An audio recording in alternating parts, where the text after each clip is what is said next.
Региональная служба коммуникаций. Бүгінгі талқылайтын тақырып Глубокое ауданының ағымдағы жылғы 5 айдағы әлеуметтік экономикалық дамуы. Спикерімізді таныстырып өтейін. Тумашинов Эльдар Ұлықбекұлы, Глубокое ауданының әкімі. Құрметті Эльдар Ұлықбекұлы, қош келдіңіз. Сөз кезегі өзіңізде. Еркеш сәлем. Ең біріншіден құрметті журналистер қауымы, әріптестер, сізді келе жатқан кәсіби мейрамдарыңызбен құттықтағым келеді. Зор денсаулық, шабыт, табыс. Енді сіздер білесіздер, адамзат бекер айтпайды ғой, төртінші билік дейді. Енді ең маңызды сіздерге материалдық жағынан кішкене табыстау болу, одан басқа ақпаратты объектив түрінде беру. Келе жатқан мейрамдарыңызбен. Уважаемые коллеги, журналисты, разрешите поздравить вас перед профессиональным праздником. Я знаю, что вчера проходило награждение. Аким области награждал, замечательное мероприятие. Проходило опять-таки на нашей территории. Так что, коллеги, я считаю, что это должное внимание вашей профессии, очень важной профессии, которой сейчас уделяется столь пристальное внимание. Но вы все прекрасно знаете, что наблюдается определенный экономический спад, что, соответственно, влечет за собой определенные трудности. Та же самая ситуация с секвестром, которая проходила у нас на прошлой неделе.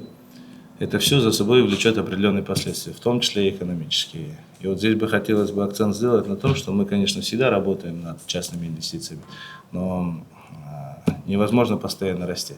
В прошлые годы у нас было реализовано два крупнейших проекта, основанных на частных инвестициях. Это строительство маслоэкстракционного завода, крупнейшего в Центральной Азии, и модернизация нашего Секисского ГРП. Мы, конечно, работу над этим продолжим, и есть определенные наметки. В первую очередь, это развитие второго рудного тела на Иртышском руднике. И самый ключевой проект, который мы сейчас готовим, это разработка месторождения Анисимов ключ корпорации «Казахмыс». Но опять-таки, все зависим от экономической ситуации в мире, и я надеюсь, что в ближайшее время реализация этих проектов начнется. Это определенный буст в экономике района и даже в целом экономике области придаст. Касательно района, в этом году район отмечает свой юбилейный год, 60 лет после основания района. В этой связи мы действительно готовим знаковые мероприятия для района. В первую очередь это социальные объекты. Если мы останавливаемся на социальных объектах, наша гордость – это завершение строительства 2 комфортных школ. Вы сегодня сами были свидетелями. Белоусовка, я вчера с визитом посещал Опытное поле. 1 сентября эти школы для своих учеников откроют свои двери. Обе школы на 300 мест. Такого в районе не было на протяжении 20 лет. 2 новые комфортные школы. Вы видели, какое благоустройство, какие спортивные сооружения. Наконец-то наши дети будут иметь возможность, не отставая от детей города и столицы, заниматься своими образовательными процессами в соответствующих условиях. Второе из социальных объектов – это медицинская инфраструктура. С прошлого года мы завершили строительство 6 медицинских учреждений. Первое медицинское учреждение – это СВАП Прапорщикова. В этом году мы завершили строительство. Сейчас ждем момента передачи и ввода в эксплуатацию объектов семейная врачебная амбулатория Бобровка, СВА Секисовка, СВА Березовка, медицинский пункт ФАП Вуварово и медицинский пункт Белокаменки. Кроме того, если останавливаться на социальных объектах, уже начато строительство Дома культуры в поселке Белоусовка. Вы сегодня были в поселке. К сожалению, определенная социальная несправедливость сохранялась. Почему-то на протяжении 30 лет поселок оставался без внимания. Вот первым объектом социальным, который мы завершили строительство, это комфортная школа. Сейчас начато строительство Дома культуры на 150 мест. И в этом же году мы по ФТИ-контракту начнем строительство физкультурно-оздоровительного комплекса. Таким образом, какая-то минимальная социальная инфраструктура в поселке будет обеспечена. Завершая социальные объекты, переходим к инфраструктуре. Год действительно является знаковым. Только в этом году мы завершаем 4 крупных инфраструктурных проекта. Это в первую очередь завершение строительства тепловых сетей в поселке Глубокое. Это 10,2 километра тепловых сетей. В принципе, в прошлом году мы этот проект уже завершили. Поселок перезимовал очень достойно. не хочется сглазить, но никаких замечаний по прохождению отопительного сезона в прошлом году у нас не было. Сейчас он завершается, у нас осталось буквально там порядка 800 метров теплотрассы. Это просто почему мы затянули. Участки немного затруднительные, в основном они являются частным сектором, и таким образом работы проводить сложновато. Кроме того, 3 водопровода – это те проекты, которые позволят обеспечить стопроцентный охват населения чистой водой. Это водоснабжение поселка Степное, водоснабжение села Малоубинка и Бобровка. Проекты сложные, если говорить просто в километражах, фактажом: Степное 17 километров водопровода, Малоубинка 19 километров водопровода, и Бобровка — это самый сложный проект, это 42 километра водопровода. Все проекты завершаем в этом году. Единственное, возможно, будет сложности с Бобровкой, и, возможно, он все-таки будет переходящим на следующий год. Если конкретно останавливаться по Степному, 17 километров водопровода проложено, водопровод уже запущен. На этой неделе мы отсекли существующий старый водопровод. Таким образом, хорошее давление обеспечено. Все наши абоненты, порядка 230 абонентов, подключены к новому водоснабжению. Аналогичная ситуация в Малоубинке. Водозабор уже подключен. 45 абонентов уже подключено по малому кругу. Сейчас подрядная организация проходит трубой под рекой Малоубинка. Как только эти работы проколом будут завершены, еще 145 абонентов готовы будут к подключению. Таким образом, тоже порядка чуть больше 200 абонентов по Малоубинке мы в этом году вопрос закрываем. Хотелось бы отметить по Малоубинке, что в принципе за годы независимости никогда водоснабжение централизовано в этом селе не было. Таким образом, вот это оставшееся последнее наше село, которое мы закрываем по этому вопросу. По Бобровке вопрос осложняется опять-таки географией поселка и протяженностью водопровода. 42 километра – это все-таки затруднительные работы, но тем не менее подрядная организация надежная, зарекомендовавшая свои возможности, так что у нас никаких сомнений по этому проекту тоже нет. Ключевое, когда мы говорим об инфраструктуре, ключевое, что волнует население, это дороги. Коллеги, я думаю, вы сегодня оценили и, в принципе, знаете о ситуации по дорогам в Глубоковском районе. На протяжении 3-4 лет мы занимаемся очень активно этим вопросом. Порядка 220 у нас дорог районного значения. Вот кроме одной дороги, все дороги были отремонтированы. Остался промежуток дороги Предгорно-Алтайской, это 10 километров. К сожалению, в связи с финансовым положением в этом году, скорее всего, нам этот вопрос придется перевести в следующий год. Но таким образом мы все районные дороги наши закрываем. Кроме того, по поселку Глубокое в рамках приведения в порядок тех работ, которые были проведены по теплоснабжению, мы отремонтировали порядка 2 километров дорог. Это новое асфальтовое покрытие. Таким образом обеспечены комфортные условия проживания для жителей районного центра. Кроме того, хотелось бы отметить и похвастаться, что на протяжении 2 лет мы занимаемся дорогами республиканского значения. На территории района проходят 2 дороги республиканского значения. Это дорога Усть-Каменогорск-Шаманайха, граница РФ, и вторая дорога – это Усть-Каменогорск-Ридер. Обе дороги протяженностью более 100 километров проходят в основном по территории Глубоковского района. Население очень долго задавалось вопросами качества этих дорог, но вот с прошлого года, благодаря поддержке руководства области, поддержке руководства страны, эти инициативы были начаты. И вы сами наверняка знаете, что вот если говорить по дороге Усть-Каменогорск-Ридер, то в принципе дорога уже с 2 сторон сейчас ведется строительство. Если рассчитывать со стороны города, то с города подрядная организация уже прошло село Быстров. Осталось совсем буквально немного, это Зимовье, Черемшанка и там уже Ридер. И тем не менее с обратной стороны, с Ридера тоже работы начаты. Касательно Шаманайхи, вы опять-таки прекрасно знаете, уже практически все работы завершены. Таким образом, мы ту миссию, которую в прошлом году заявляли о том, что год дорог объявлялся, мы в этом году завершаем, и будьте уверены, эти дороги будут завершены. Тем не менее, вот еще раз, это, конечно, уже не касательно моего района, но всех жителей республики, жителей Восточно-Казахстанской области беспокоит вопрос строительства, реконструкции дороги Усть-Каменогорск-Рахмановские ключи, она тоже также должным образом ведется. Уже и несколько инфоповодов по этому вопросу проходило. Разрешите свое выступление в развитии туризма. Сегодня мы специально повезли вас в нашу лучшую туристическую локацию этого года. Это ресторан The Forest. Это, в принципе, локация The Forest, которая не будет ограничена только рестораном. Сейчас на подходе завершение строительства гостиницы на 61 номер. Кроме того, на территории базы будет еще спа-отель. И в перспективе мы будем развивать горно-лыжный кластер. То есть якорным проектом пока на данный момент остаются Алтайские Альпы, но есть возможность с верхней канатки, с Алтайских Альп, продлить еще 4 трассы в сторону горнолыжного, в сторону The Forest. Таким образом, Forest будет выступать таким шале, скажем так, люди покатались и будет возможность в комфортных условиях и переночевать, и отобедать. Забегая вперед, хочется еще сказать, что это не все проекты, которые мы пока не заявляем, но ведется строительство еще одной хорошей туристической локации. Это также по направлению Усть-Каменогорск-Горная Ульбинка.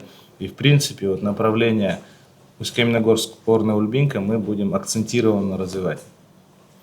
Еще один отель на подходе. Также будем заниматься развитием стороны Тарханского направления. Сейчас вот официально, если зарегистрированных объектов бизнеса в сфере туризма 19, вы знаете, что обе горнолыжные базы, которые любят наши горожане, находятся на территории Глубокского района. Это как Алтайские Альпы, так и база отдыха Нуртау. Нуртау тоже есть положительные сдвиги, несмотря на то, что есть вопросы к изначальному хозяину, то есть компании Бипек. Сейчас достигнуты договоренности, что появилась еще одна сервисная компания, которая будет заниматься обслуживанием этой курортной зоны, развитием этой курортной зоны и в первую очередь обеспечением комфортных условий для наших горожан. Хотелось бы отметить, что на протяжении года, если брать статистику, то более 100 тысяч туристов проходят именно наш Глубоковский район. В основном мы, конечно, реалисты, понимаем, что это жители нашего областного центра. Но туризм очень динамично развивается. Будь то эко-отель «Заречье» и так далее, наши горожане давно облюбовали эти места. Потенциал для развития туризма огромный, и в этом направлении мы будем двигаться. То есть все те поручения, которые перед нами ставит глава государства об экономическом росте, 6% экономическом росте, они сейчас в первую очередь будут реализованы за счет развития малого и среднего бизнеса. Когда мы говорим о малом и среднем бизнесе, это в первую очередь, учитывая характеристики нашего региона, это развитие туризма. Коллеги, на этом мой доклад окончен. Пожалуйста, какие у вас будут вопросы? Құрметті журналистер, құрметті көрермендер, бүгін енді мен өз баяндамамда аудан әлеуметтік жағдай туралы айттым. Енді қандай сұрақтарыңыз болады? Сұрақтарға дайынбыз. Благодарю вас, Эльдар Алкубекович, за предоставленную информацию. Коллеги, переходим ко второй части нашего брифинга, сессии вопросов. Напомню о регламенте. Один журналист, 2 вопроса. Әріптестер, регламентке сәйкес тақырып аясында 2 сұрақтан қоюыңызға болады. Сіздің сұрақтарыңыз? Олжан. Қайырлы күн, есімім Нұржан, Бұқара Инсайт тілшісімін. Жалпы Глубокое ауданда қандай мамандар тапшы? Бізде енді білесіздер ғой, қалаға жақын болғандықтан бізде ондай проблема бар. Біріншіден жастар бәрі қалаға қарай кетеді. Енді урбанистика деген сұрақтарды білеміз ғой, урбанизация деген. Олар бар. Енді былай айтқанда, ондай қатты нехватка жоқ. Бірақ та енді в основном солар бәрі медицина мен образование қызметкерлері. Келесі сұрағым, жалпы Глубокое кентінде 4-ші ықшам ауданында жеке үйлерге жылу беріледі деген екен. Ол қашан іске асады? 4-ші микрорайон дейсіз бе? Иә. Оны мен айтқандай ол жұмыстар аяқталды, бірақ та бізде қазір дополнительный насос қоятын керекпіз. Оны қойғыздырамыз да, енді күзгі уақытқа дейін оның бәрін қосып береміз. Еще вопрос? Жазал? Светлана Алтайқызы, айтып өттіңіз ғой, ауыз сумен толық қамтылды сонда, иә, бірақ оған қалды ғой, иә. Жалпы глубокий аудан орталығының тұрғындары бұған деген жаз мезгілінде су ішіп қалады деп жиі шығымданатын, қазір ол мәселе шешім тапты ма? Ол енді білесіздер ғой, біздер ауылда тұрамыз ғой. Ол летний полив болғандықтан сол проблеманы туындайды. Енді оны шешу үшін көп қаражат керек те, дополнительный скважина қойылатын керек. Енді біз қазір адамдармен сөйлесіп жүрміз халықпен. Кішкене ол да дұрыс емес, таза ауыз суымен огородтерді полив еткен. Рахмет. К нам поступил также еще один вопрос. Какие меры уже приняты и какие работы еще предстоит выполнить по подключению центрального водоснабжения в селе Малоубинка Глубоковского района? В Малоубинке работы в принципе все завершены. Осталось пройти проколом только речку Малоубинка, после чего начнется подключение дальней стороны села. Спасибо. Коллеги, вопросы есть? Пожалуйста. Алина? Все видели, ни для кого не секрет, с клубом деревьев в Малоубинке. Как вопрос такой? Вот здесь вопрос, смотрите, заключается в законодательстве. До 1997 года законодательство отличалось, и у наших граждан была возможность выкупать земельные участки в частную собственность. Те земельные участки, о которых вы ведете речь, они были в свое время проданы и не раз. И самое главное, что они находятся в красной зоне, в непосредственной близости к реке Ульба. Да. Сейчас законодательство нас немного в этом плане ограничивает. То есть, если земля является частной собственностью, мы не имеем права преграждать вырубку деревьев для собственников этих участков. Вопрос выделения в дальнейшем таких участков уже так не стоит. Таких земельных участков сейчас уже и нет, и мы не выделяем земельные участки по красной линии. Но, к сожалению, противостоять этому, это будет не совсем правильно со стороны закона. А жители как-то примирились? Жители примирились, более того, была достигнута договоренность с предпринимателем, который обустраивает туристическую зону, о том, что будет высажено в 30 раз больше деревьев. И в основном по поселку. Потому что они как-то отпало защищают. Зачастую, вы видите, это конфликт интересов, конфликт между жителями, конфликт между соседями. К сожалению, я понимаю вашу работу, вы вынуждены реагировать на такие позывы, но хотелось бы то, что я сказал, чтобы вы объективно разбирали ситуацию. В рамках частной собственности мы не имеем права влиять на собственника этих земельных участков. Благодарю. Да, Пожалуйста, Сандра? пожалуйста. Скажите, пожалуйста, вот для развития культурного туризма большую роль играет якорные мероприятия. Да? Вот мы видим, что Шансон проходил недавно большой фестиваль в Катон-Карагае. Планируется ли такое масштабное мероприятие в Глубоковском районе для привлечения туризма? Мне кажется, нужно какое-то масштабное якорное мероприятие, которое будет именно вашим, которое... Самое главное – это событийные мероприятия, мы это четко понимаем, но в этом году, видите, есть ряд объективных и субъективных проблем. Во-первых, руководство страны нам говорит о том, что нам нужно немного, скажем так, понизить наши аппетиты в проведении крупных мероприятий. Вот хорошее мероприятие в Катон-Карагаемском районе проводилось. Вообще мы планируем, в связи с тем, что 60 лет району, в осенний период, осенью, либо в октябре проведение крупного мероприятия. Но опять-таки, если глава государства нас поймет, и если руководство области нас поддержит, то в принципе такое мероприятие запланировано. Благодарю. Вопрос, подскажите, пожалуйста, местный исполнительный орган ведет ли с предпринимателями какие-то меры, допустим, общения, да, по снижению стоимости услуг в топовых локациях, потому что мы понимаем, что средний чек, допустим, сходить в каких-то локациях крупных, да, не стоит около 30-40 тысяч тенге. Для обычных людей они, к сожалению, не могут там побывать. Я с вами соглашусь, цены завышены, но мы все-таки живем в демократическом обществе и в условиях рыночной экономики. Предпринимателю навязывать мы не можем, но у нас есть определенные инструменты, которые в принципе работают. Это вот благодаря отделам предпринимательства и управлению предпринимательства мы проводим разного плана выезда и проверки, то есть чтобы предприниматели там не завышали цены 15% порога и так далее. С предпринимателями как беседа ведется? У нас сейчас есть возможность контролирования розничного налога. То есть он варьируется от 2 до 4% на усмотрение местного исполнителя. Здесь мы ведем беседу таким образом. Мы готовы вам помочь в розничном налоге, но вы, пожалуйста, не заигрывайте с завышением цен. То есть держите цены в одном пороге. Потом мы должны трезво понимать то, что заведения все различные. Есть high-класс, есть middle-класс и low-класс. Определенное разграничение в этом должно быть. Но, опять-таки, повторюсь, у нас сезон короткий, всего 2 месяца, большой поток туристов, и довольно-таки сложно эти все процессы контролировать. Мы работаем над этим.